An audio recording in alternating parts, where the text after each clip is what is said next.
gold in various places, but we haven't had a chance even to put a single drill hole into it yet because of the Golden Mile, because of the WL Gold Zone. So in other words, within the Hercules project, we have multiple targets remaining to be drilled, yet in the exact same geologic setting. Another area, the Merino Gold Zone, you can see is very similar in appearance to the preceding slide. This is a vein that on the surface had 2, 3, and 4 grams, nothing earth-shattering, nothing along the Golden Mile level, but yet at even modest depths, only 50 meters below the outcrop, we intercept 1.6 meters, bringing over 38 grams per ton. We have a drill rig moving into this area right now to do follow-up drilling to explore this area. Earlier follow-up drilling confirmed this vein and also found another blind parallel vein sitting in the hanging wall of the Merino system. Again, that pattern continues. And I think it's best exemplified by this photograph where you can see what the stacked vein looks like on the surface. Stripping has exposed all these vein systems lying to the north of the Golden Mile. Here's that yellow brick road vein, which we looked at briefly. Another one we haven't mentioned yet, the Derrick Lee Zone, the 7 of 9. And here's the Merino with its intercept right here of well over an ounce per ton. And you can see the pattern, how these lie in well on top of each other. Here's that covered area where we have additional veins we found in trenches, the Golden Mile, our new blind vein to the south, and more geophysical targets. In other words, multiple opportunities to expand our resource base. The total strike length of strip vein right now is over 5 kilometers, yet we've only drilled in detail about 2 kilometers. Lots of places to put drill rigs, yet all of these vein systems remain open on strike and at depth. And that's why we can say we truly have multiple zones with multiple million-ounce potential here. And I think that's a major driver for our company. So to summarize the Hercules activity, how will we build resource potential? Of course, we'll be concentrating on the Golden Mile, drilling the 1 kilometer segment between the central Golden Mile and Area 29, the area of the discovery outcrop. Continue our deep drilling and expand resource potential. These new unexplored parallel veins are going to become important targets as the year comes on. And as we drill deeper, it's likely we'll hit more hanging wall structure and give us more opportunities. And very importantly, we have these 5 zones in the northern area, over 3 kilometers of veins that need additional drilling. The WL Gold Zone, which we've already had drill success with, the Pendleton, the undrilled Yellow Brick Road, the Merino with its plus ounce intercept, and the relatively undrilled 7 of 9. All of these will compete and provide input into this concept here, building resource potential. And it's a very important concept because the market rewards companies like ours not just for resource ounces as defined by 4311, but for resource potential, where a logical person could look at and say, here's where this might go, here's where this system might end up. As long as we can concentrate on finding the limits of the system, we're solving that mystery for the marketplace. How many drills do you have on the We have 4 going right now. 3 are on the Golden Mile. 1 just finished up some drill holes in the WL Gold Zone and just moved to Merino. Coming into June, we're going to add a 5th drill rig so that we'll be able to continue with this program uninterrupted, but then start looking at some of these other targets we have elsewhere in the Beardmore Trails and Greenstone Belt and start pushing them forward in the exploration pipeline. So the geophysical data that I've been alluding to me this is really an interesting, important part of the story. The red here is the Golden Mile vein system. There's your central Golden Mile highlighted in yellow. The Yellow Brick Road vein, Merino, WL Zone. Now the colors in the background are showing the magnetic susceptibility of the rocks. How strongly magnetic are these rocks? And bright colors represent very strongly magnetic rocks. As we saw on the slide of the core, we have gabbro associated with the quartz vein, which is a very strong magnetic signature. And so you can see this linear array of magnetic highs extending to the northwest on strike with the Golden Mile. That suggests that the structure is continuing in that direction.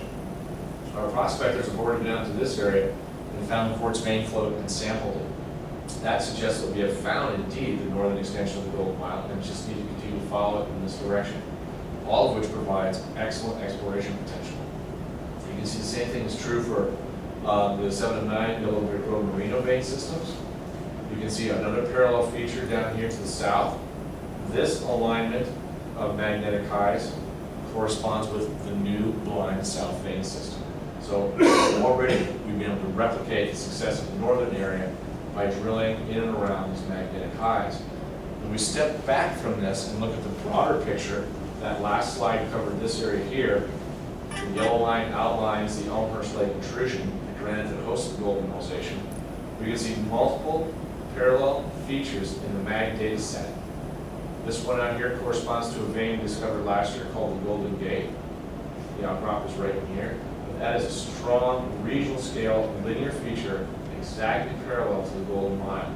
When you total up what you're seeing here in terms of line kilometers of potential structure, there's over 30 kilometers of structure that remain to be explored here. Right now, we have 2 stripping crews mobilized into the area, backhoes with prospectors, pumps, etc. They will, by the end of this week, start working in the Golden Gate area, stripping back more vein, looking for places to channel sand, indications of gold mineralization, etc., growing the number of drill targets within the Hercules portion of our project. They will then systematically work their way through each one of these anomalies, testing them, seeing what the relationship is towards veining, heading them down the process of channel sampling and drilling. This will grow the Hercules project as the summer months come along and provides with an excellent source of news for the market all the way through the year. However, that is just a small part of the overall picture here. And this is, I think, where we can really start to focus on where the company is going and what's going to be a major value driver for us. The Hercules project is this small area here. What's shown in red here are company land holdings. Note the scale bar. That's 60 kilometers. From this end of our land package to this end here, it's over 140 kilometers in length. So you're looking at well in excess of 100 miles along strike that we control the dominant portion of the land in the district. With that in place, and keeping in mind the infrastructure here, that's the Trans-Canada Highway, the Canadian National Railway, we are in an excellent position to explore this huge greenstone belt where we control most of the land, infrastructure's in place, and Kodiak can answer the question, is it a 5 million ounce greenstone belt or is it a 50 million ounce greenstone belt? And the power. Power lines right through the middle of camp, gas, yeah, it's a major transportation corridor, supply corridor. Geraldton has a population of about 5,000. There's a few thousand people living in Beardmore. Timmins is 400 kilometers down the road.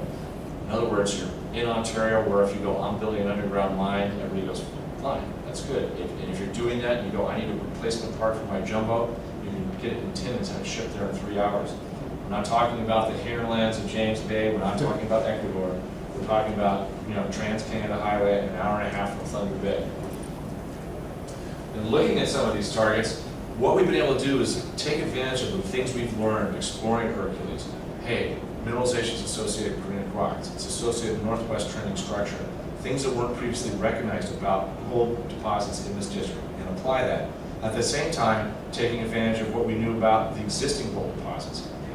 When we acquired this ground, we started looking at things like regional structure, these black lines on the map, and began acquiring and staking ground that were on the projections of regional structure that had past production.